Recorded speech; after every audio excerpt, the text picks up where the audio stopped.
we are going to talk about Myles Powell. So Myles Powell, he was the Big East Player of the Year or National Player of the Year last season, Jack.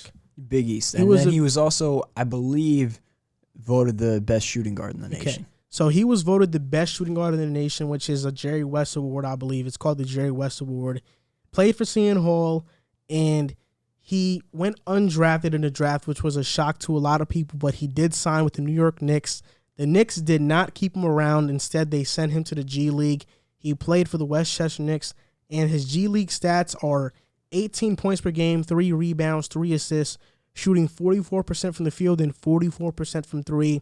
He's been playing so good there that the Milwaukee Bucks have decided to sign him to a 2-way contract.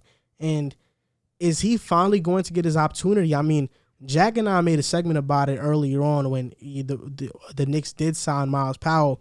We talked about how this is going to be a steal for the Knicks because Myles Powell is a scorer. He's a bona fide scorer. The Knicks don't really, at the time, we didn't think they had that much talent. So this could have been a perfect fit. But as we know now, I mean, the Knicks had way too many guards. They had Frank Ntilikina, Dennis Smith Jr., Alfred Payne, Emmanuel Quickley, Austin Rivers, Reggie Bullock, Alec Burks. So there weren't enough spots for Myles Powell to succeed with the Knicks. Do you think Myles Powell is going to get a shot with the Milwaukee Bucks? I think he should. I think considering his game, I know with the Knicks, he came out of shape, the training camp. And he did? Yeah, he came out of shape, and what it looked like to us is Emmanuel Quickley basically beat him out for that spot, the guy from Kentucky. So I think Myles Powell, he went into the G League, got his game up. You see he's now slimmer again. He's back to NBA fit. I think Milwaukee could use a guy like him, kind of a guy basically that can shoot as good as guys like Bryn Forbes, but he can create off the dribble, get to the basket. He's kind of a 3-level scorer in a sense for his position, his size. I think Milwaukee could definitely use him. It's just going to be tough to get up those rankings with Drew Holiday there, Bryn Forbes there, Chris Middleton's up there too. So it's going to be hard in a team like the Bucks who pride themselves on veteranship and leadership and guys who know the game, know the system. But I think over the course of time, he can definitely get in the league. He just has to play his spots correctly. Yeah, and I think that the Knicks, in hindsight, were not the best landing spot for him because Tom Thibodeau predicates his system on defense. Myles Powell, unless there's some astronomical change, he's never going to be a good defender at this level. But there are so many guys in the league that play a huge role on teams that are terrible defenders. Forget good defenders. They're not even okay. They're not even average defenders. I mean, Duncan Robinson, I'm not saying he's Duncan Robinson. Duncan Robinson is a terrible defender 6'8". and is still was a starter last year on a championship contending team. So, I get the defense is a problem, but the guy can flat out score the ball. I mean, I get it. He was in the G League, but this G League right now is not any other G League. We're talking about a G League that's featuring guys who are going to be the top upcoming picks in this year's draft on the Ignite team. So the competition level is different this year from other years in that G League bubble, and he was putting up 18 on 44 and 44. Those are really good numbers, elite shooting splits.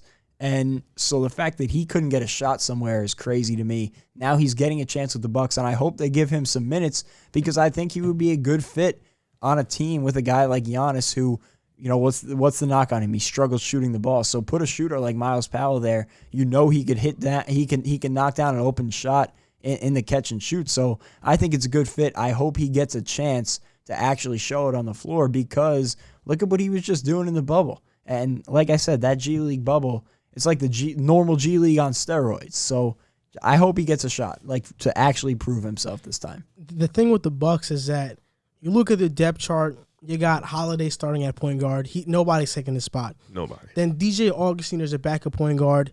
Myles Powell is not going to take DJ Augustine's spot. Dante DaVinci, he's not taking DJ Augustine is a solidified guy. If he was starting, he'd be one of the worst starting point guards in the league, but since he's the backup, he's one of the best backup point guards in the league. Then you look at shooting guards. Dante DiVincenzo, he's not taking the spot. The only guy that Myles Powell can get minutes over is probably Bryn Forbes, but Bryn Forbes has been really great this season. He's averaging 9 points, basically 10 a game, 19 minutes only a game, shooting 46% from three.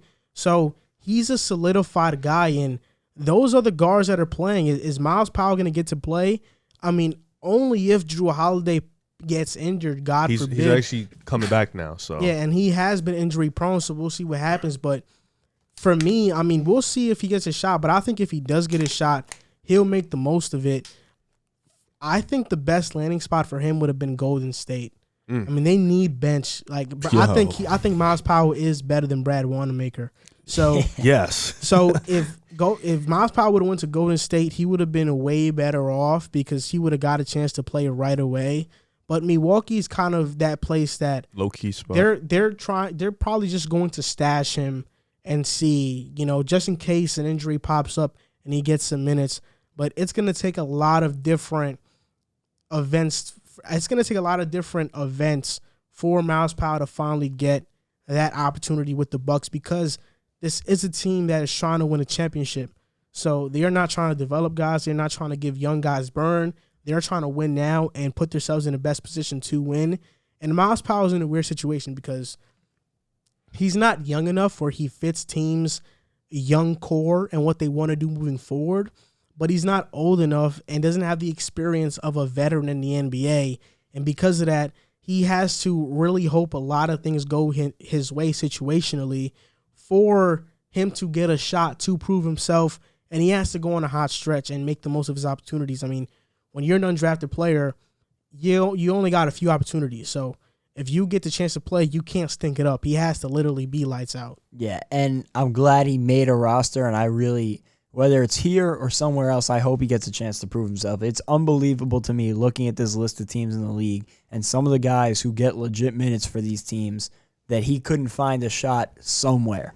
And I think that if he does get the chance, he will make a lot of GMs look very silly. That's the thing in college with seniors. It's hard to stay all 4 years and fully get. I don't. The last guy I know who came out buzzing the way Myles Powell did was Buddy Hield. I could be missing somebody, but it was definitely Buddy Hield the way he was dominating. Even Buddy had a more NBA ready body coming in. Yeah, so it's hard for a guy of that caliber to be a senior in college and get the same notoriety as these lottery picks in first and second rounders. So it's tough all around, but.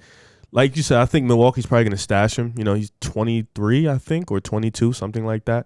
So they're probably going to stash him, get him some play time probably at the end of the year when they're already locked in for a playoff spot. And hopefully he shines and balls and puts on for Jersey.